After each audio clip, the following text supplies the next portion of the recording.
that stand out in your mind as well? Oh, recently I had a little bit of a discussion, if you will, with some of the leadership of an online conference where they had they had 104 speakers, I think, and 3 of them were women.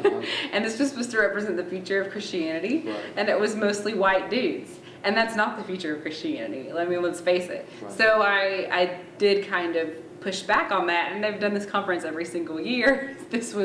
And I bring it up every single year. I give them a hard time about it, but for some reason, people paid attention this time, Yeah. and it started a discussion, a vigorous discussion online. But that one stands out to me because I actually, you have to be careful about your battles, and I don't always choose them wisely. I make all kinds of mistakes on social media, and when I should and shouldn't engage criticism, or when I should or shouldn't question something somebody's doing. But that one, I could see the fruits of having that conversation, because I've heard from a lot of conference organizers who are asking me specifically for names of women, and I've heard from folks who are on planning committees for conferences and events who say that put the pressure on them to make it more diverse. And I mean, you kind of hate that you have to raise a stink on Twitter for people to include women in a conference, but whatever it takes.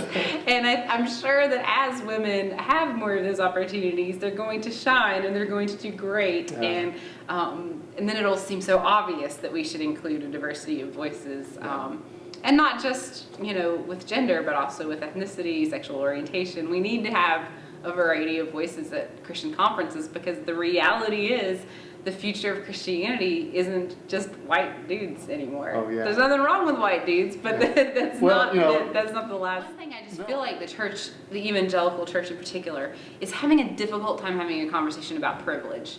Because if you bring up white privilege, male privilege, people get really defensive, and I understand that, and maybe we need to find different terms with which to talk about this, but I think the issues around privilege are really, really important for Christians to consider.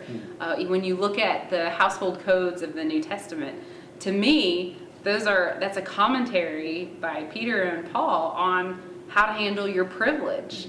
And it's been central to Christianity to humble ourselves. And we're not to be like the world where people in authority rule over one another.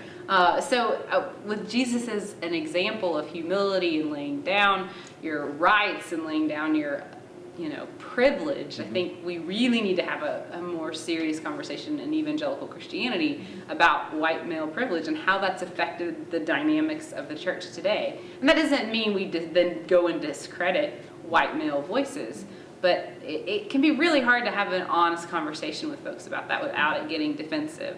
But I think it's really necessary.